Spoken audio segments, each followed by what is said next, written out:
assault and batteries, but my trunk stay ever ready. Assault and battery, if you scared, you never ready.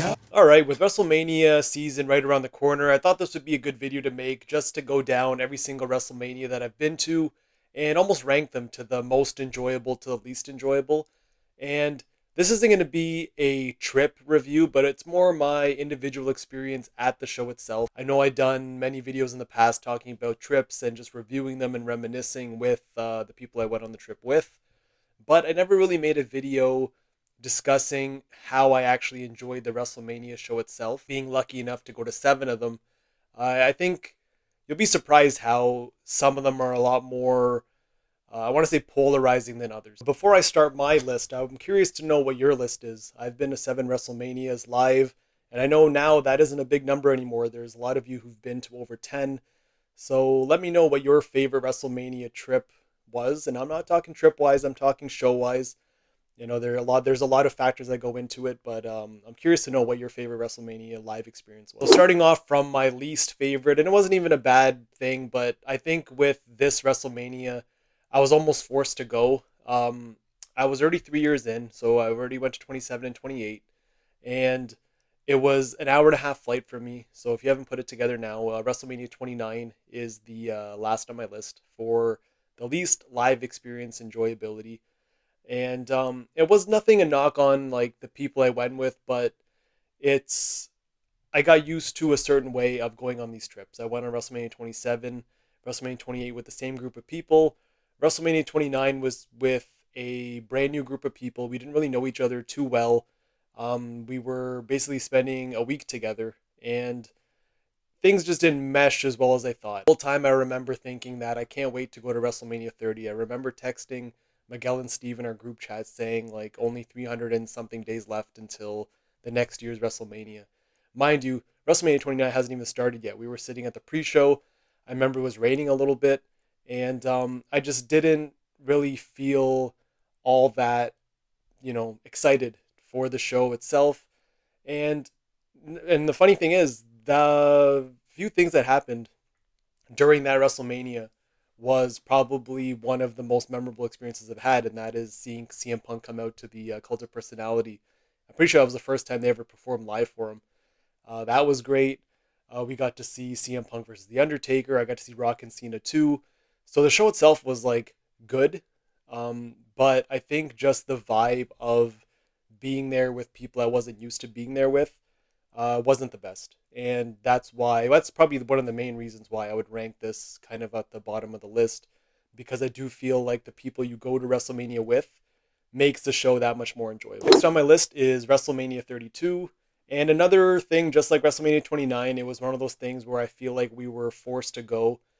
Dallas, Texas was always on that list of like places we need to check out for WrestleMania.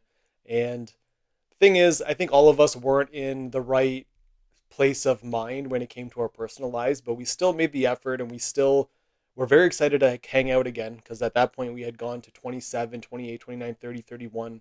So we were essentially on like a big roll when it came to WrestleMania trips.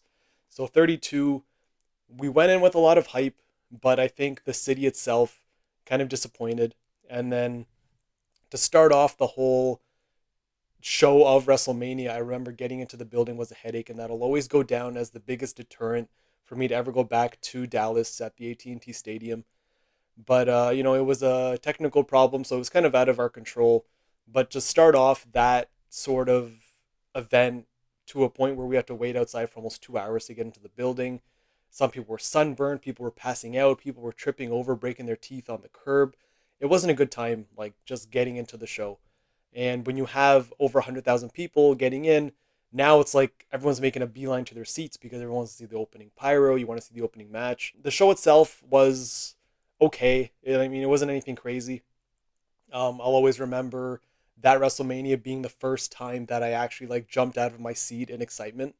It was when Stone Cold Steve Austin made his like little return to face alongside Shawn Michaels and Mick Foley. I remember when that glass broke, I jumped on my seat, and I'm like, how the hell did I get here? It was like the first time I can honestly say that I marked out so hard. Like an out-of-body experience is like the best way I could describe it. Other than that, we saw Hell in a Cell again. Saw Shane jump off the top. and then Stone Cold was probably the two most memorable things coming out of that WrestleMania for me. Next was WrestleMania 27. This was my first WrestleMania I went to. It was my first time hanging out with Steve and Miguel and Luke. Really my first time meeting them in person. Um, and the show itself, I'll say it a million times. The show was not good. Besides like the Undertaker and Triple H, the show was very, very average. It was like a glorified TV show, maybe a pay-per-view like event at best. But to call it a WrestleMania, I know you had The Rock make his like long awaited return. For me, it was seeing Stone Cold Steve Austin live for the first time was really what made it for me. But I think I know this is gonna sound kind of like weird, but I think the events that happened prior to WrestleMania, we were going on no sleep. We barely ate that whole weekend. We were just so excited to be in each other's company, like the group I was with. Um, and we just didn't have a proper plan. I think we really went into that WrestleMania super blind. Like we didn't, it was the first time for a lot of us, I'm pretty sure for all of us, really experiencing WrestleMania and the events that kind of go into it, that we didn't pace ourselves the right way. And I remember sitting at WrestleMania 27, and that's when you're on your high. And I think when I'm at the show, I think my body just went into like a relaxation mode. And I remember not being as excited as I should have been. Mind you, the walking into like the arena and seeing the stage for the first time, probably one of the greatest experiences of my life. But sitting there at the show itself, I remember the matches were fine, but it wasn't like anything like, I don't know, just it was missing something. And I feel like that is why, it was like it's not at the bottom of the list, but it's also not on like the top 3 of my list. But again, it'll always down as my first WrestleMania, and it'll always hold a special place in my heart. Number 3 on my list is WrestleMania 34, and this was the last WrestleMania I went to, so obviously it's the one I have the most memory of. Again, show was like decent at best. I remember Jinder Mahal winning the United States title or Intercontinental title. It was the United States title. You had AJ Styles and Nakamura. You had Daniel Bryan coming out of retirement. You had Undertaker and John Cena, which the card itself going into it, I was thinking it was going to be the greatest show of all time. And it was okay. Again, it was okay. But again, it was like just a fine show. Like there's nothing bad about it, but there's nothing great about it. There's nothing really stuck out to be like super amazing. And I'm trying to think back now off the top of my head if there is something that comes to mind, and there really isn't.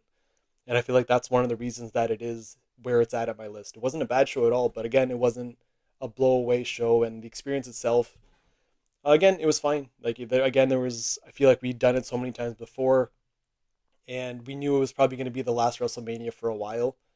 But yeah, just nothing really bad to say about it, but then nothing really amazing to say about it as well. On the list is WrestleMania 31, and this is probably one of my favorite WrestleManias I've been to, for its own set of reasons. And again, WrestleMania 34, WrestleMania 31, they're very like similar in style, but WrestleMania 31, I remember just it was my it wasn't even my first outdoor one, but it was something there was something different about that WrestleMania. My first time being on the West Coast.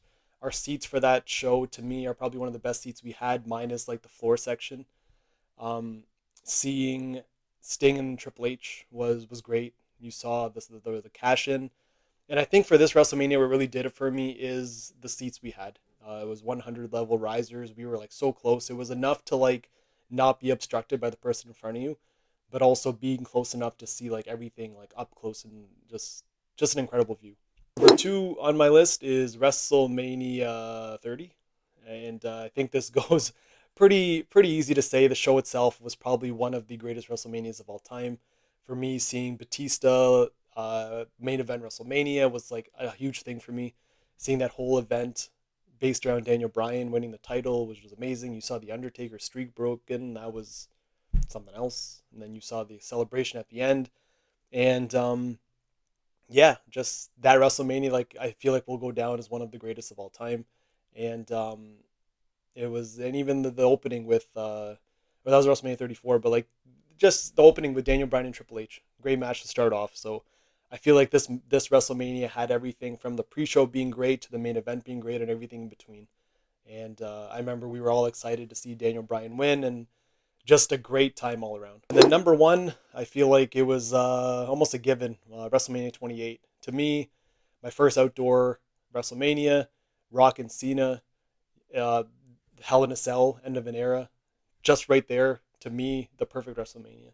And also a WrestleMania, the sitting there, row 8, ringside, almost catching the Rock's elbow pad, but I was too busy filming, so I couldn't like reach out and grab it. Just great. I honestly, I wish I can go back and relive that event over and over again. It was 2012, which is amazing, just mind-boggling to believe it was that long ago. But again, that was also a time where we got into WrestleMania 27, so we knew what to expect. So we took advantage of our mistakes, made it up for it at WrestleMania 28. We, again, another thing, peak WrestleMania, like YouTube, YWC was 2012, and we are all firing on all cylinders.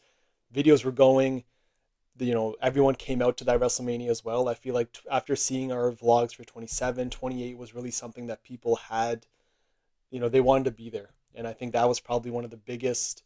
WrestleMania 30 ended up being the biggest, but then 28 was really the precursor to WrestleMania 30. And I'll never forget that WrestleMania for as long as I can, as long as I live. It'll go down as my favorite WrestleMania experience of all time.